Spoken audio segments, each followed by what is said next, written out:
And Jacqui, welcome. Uh, just a bit of an aside, a Rotarian connection.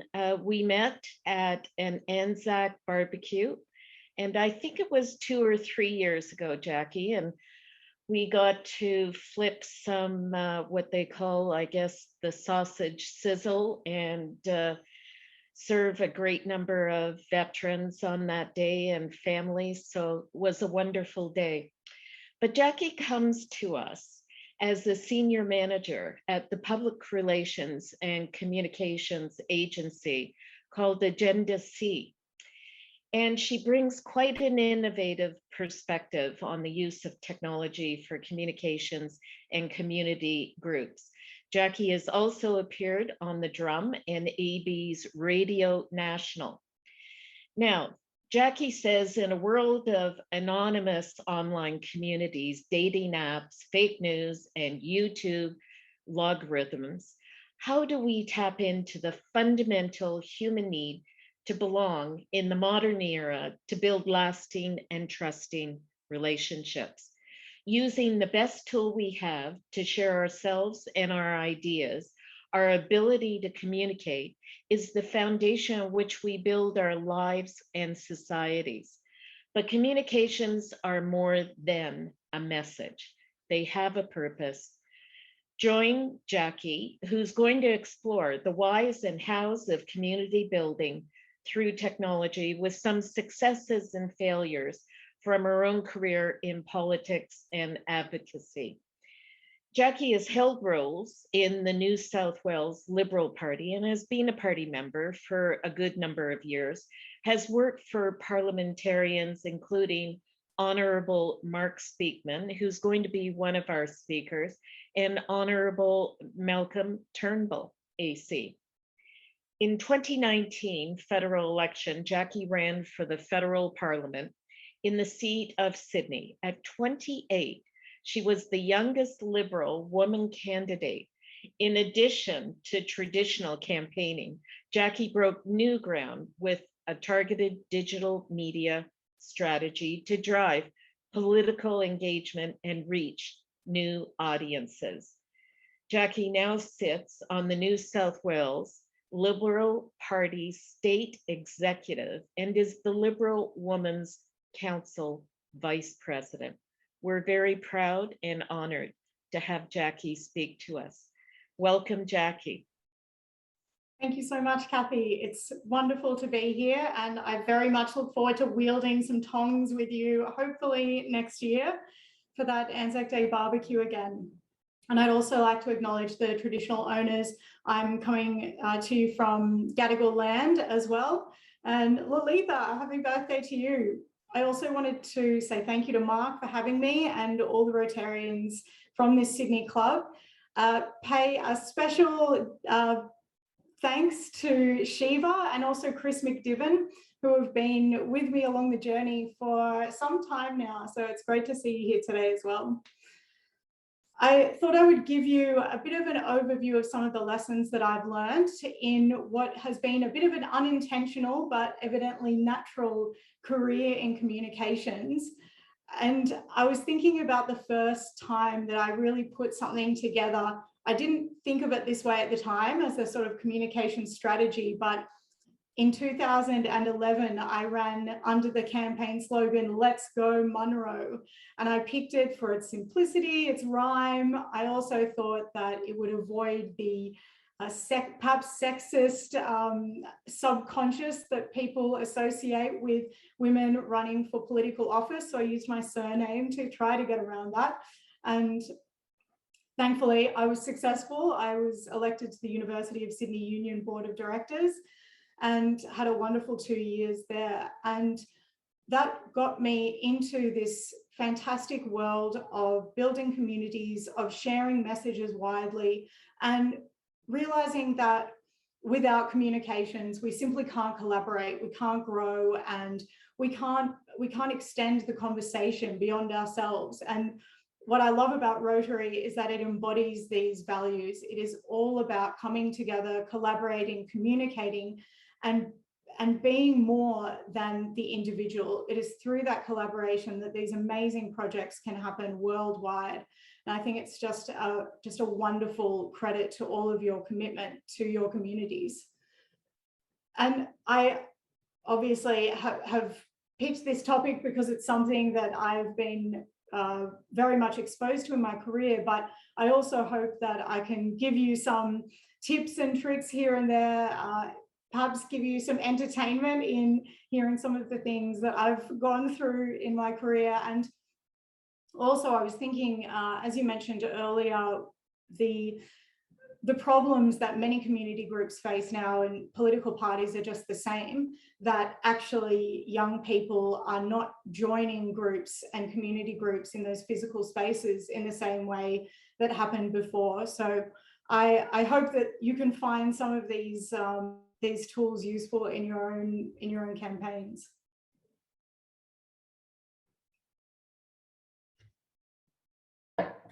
So one thing that we can't get around is that finding shared values and collaborating through good communications is about building relationships. It's about making things happen, earth-shattering missions like flying to the moon and getting back. It's about having those conversations that get $152 billion worth of investment into these things that, like the moon landing and return, could not have happened with one person. And it requires that shared sense of value, that the what of communications is about getting to a place where we can all work together for this greater cause. And using it's a fairly time tested structure, but going through the what, the why, the who, when, where, and how of communications, I hope that I can reveal some lessons that perhaps you won't have to go through yourself to utilize. So the first question of the why would you want to engage in communications in the first place? In 2017, at the end of, or mid-November, it was the 15th of November, I woke up after 4 months of campaigning with the Australian Marriage Equality Campaign. I was one of the media advisors, and it had been this intense period of long work hours. There was obviously a clear deadline to the vote being conducted and announced. My part was comparatively small to the decades of advocacy that had gone on.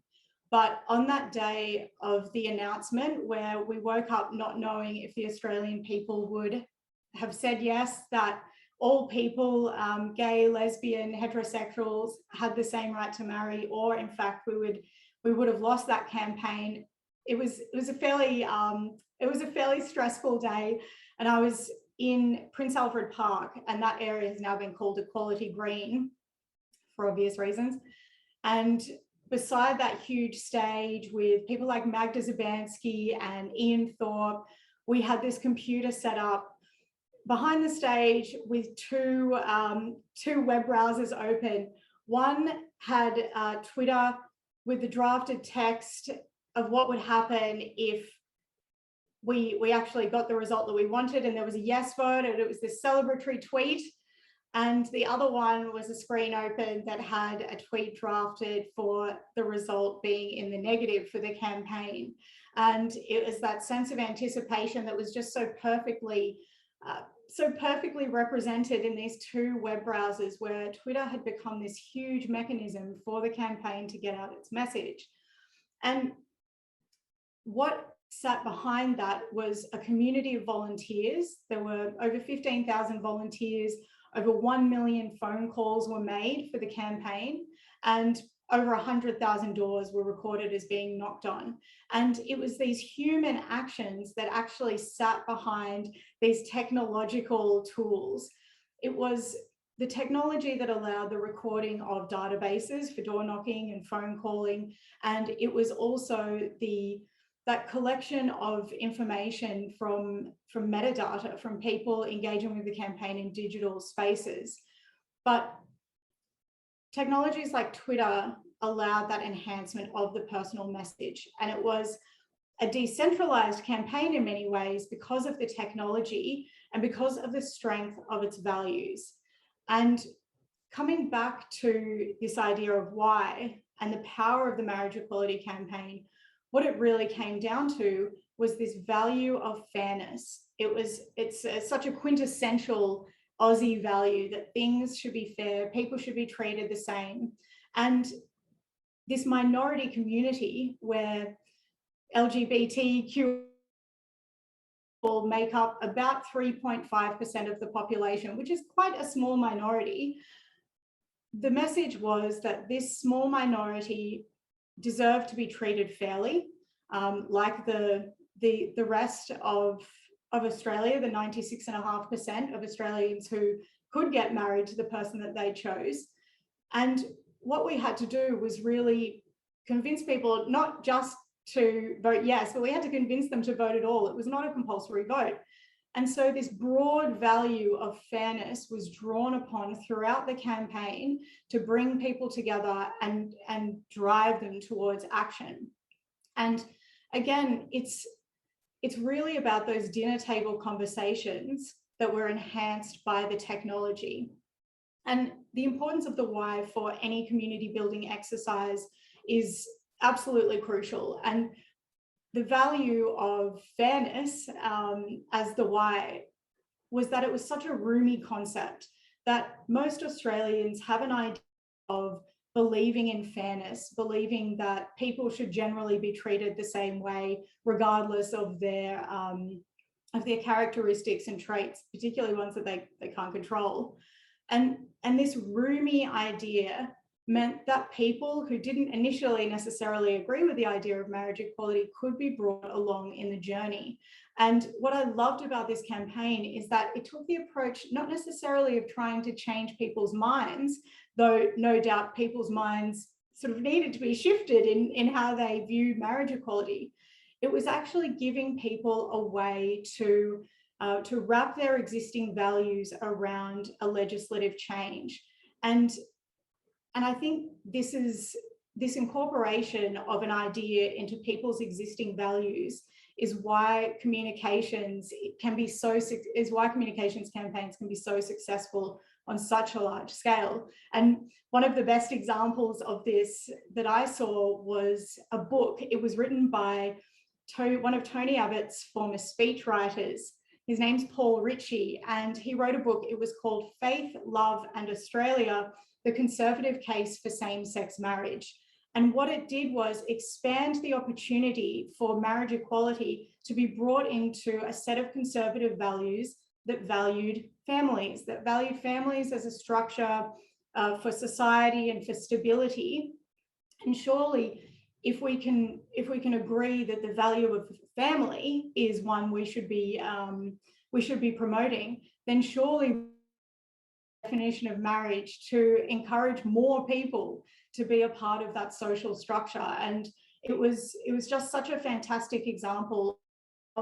We can explore the why of our campaigns and our communications to make them inclusive, rather than trying to stick to a yes and no, are you with us, are you against us? And as you probably know, the marriage equality campaign was successful. Almost 80% of Australians actually voted in that campaign, which was absolutely remarkable for a non-compulsory vote. And the campaign achieved almost 8 million votes, which was about 62% yes. So it was passed on the day, and we're able to click send on that celebratory tweet. So the next concept is the who of the communications campaign. And basically it comes down to, you need to know who you're talking to if you want them to hear the message. And it was actually in the midst of the marriage equality campaign that I published a very angry op-ed. I was incensed and decided to write this piece published on an online youth media focused website called Jacqui. I was really angry because Keep Sydney Open, which was a cause that I had really believed in so strongly, in accordance with my values of free enterprise and of of proportionate legislative responses to social issues, I decided that I would get involved in this campaign. And perhaps foolishly, I actually marched in the very first Keep Sydney Open campaign, but I believe so strongly that the lockouts were not the right response. And the reason it was foolish at the time, or arguably foolish, is because I actually worked for the then Treasurer Gladys Berejiklian, and a photograph of me at the rally was taken and circulated, and it actually ended up in some of the major media on the nightly news and in the paper the next day. And obviously the kind of communications, the unexpected communications lesson from that in some ways is that politicians obviously watch media like hawks. So the message to give that lockout laws were wrong and against my values, even though it was my employer who was part of instigating these laws, the message got out there because politicians read the news, and it was quite, in some ways, I suppose it was quite powerful at demonstrating the frustration that many people had with the lockout laws. And I also then had my first foray into crisis communications, where I was desperately calling for advice because I really didn't know what to do. But the lesson in that is, for me, don't respond. I wanted to share my views, but I digress. The reason I was angry with Keep Sydney Open about 18 months after that first rally is that they decided their who had changed. And they decided this because their why had changed. From wanting to advocate to the government about the removal of the lockout laws, they decided that they actually wanted to run for parliament themselves. And that incensed me because I thought it was, I thought it wasn't a good idea. And it alienated me as an audience member because all of a sudden I could not be involved in this campaign. I was already involved in my own party, the Liberal Party, and it was not possible for me to be involved in a group that was starting a new political party. And what Keep Sydney Open ended up building was this campaign really focused on a younger demographic, which was about suddenly getting people to run for parliament and getting people to vote for them in a parliamentary sense. And what they were able to do with online petitions, with satirical profiles on social media, and even using social media where they would have their t-shirts on influencers, DJs, people who had these huge thousands of followers on places like Instagram and Facebook. They were able to tap into this new who, and they didn't do badly, I must say. And I think they got about 80,000 votes for the upper house. They were mostly concentrating on trying to run for the New South Wales upper house. They didn't get a seat, but they tapped into this idea that the Who was very much against the establishment. It became an anti-establishment campaign, and their ability to reach those younger audiences was far better than any other political body had on offer, I would argue. And there's some really interesting research that's been published recently that says that essentially millennials and Gen X's and Gen Z have very high rates of engagement with social media. Only about 10% of them have never engaged with social media. And when we get up to the generations like the baby boomers and the silent generation, we've still got a majority of people having used social media, but obviously that number decreases. So it's really, social media is so ubiquitous in younger demographics, and that allegiance and loyalty that was able to be built from those in-person rallies going down Elizabeth Street in the t-shirts was quite remarkable, because it was able to generate those online communities through social media networks. So from those, that first rally, it was about 15,000 people. They ended up with that 80,000 votes in the end. So the importance of when. This is one of my, I guess, a challenge that I face, that technology isn't necessarily always going to be the most useful way to communicate, to build communities. I was a board director of the charity One Meal It Makes a Difference. And as a very enthusiastic team leader, I was always keen to ways that we could streamline volunteers' involvement. And I wanted to build this app. So I got into this whole process of meeting with tech engineers and suppliers who were doing pro bono work. But in the end, what happened was that the platform we were using, we're actually using Facebook, a Facebook group, to schedule services and allow people to submit what kind of meals they would bring to our food services. That ended up being a better solution than this sort of new high-tech idea that I had, because it simply wasn't the right time. We risked losing that loyalty that we had built through that Facebook page. We risked losing what was actually important about that community, which was being able to exist as a group on an online forum, whereas an app would have been more alienating in many ways, because it didn't allow that, that sort of human, even photo recognition or interaction in the same way. So that was a good lesson for me. And I love the story of the Segway. Just as a quick aside about the importance of timing and technology, the Segway was released in 2001, and I believe, sadly, before its time, it only sold 140,000 units as of last year. And yet I would say it's fairly similar to something like an e-scooter. And while Segways are now no longer, they're not produced, e-scooters they have a market share of something like $19 billion US. So the timing of technology use is really important. And you must always consider that the audience needs and wants the technology.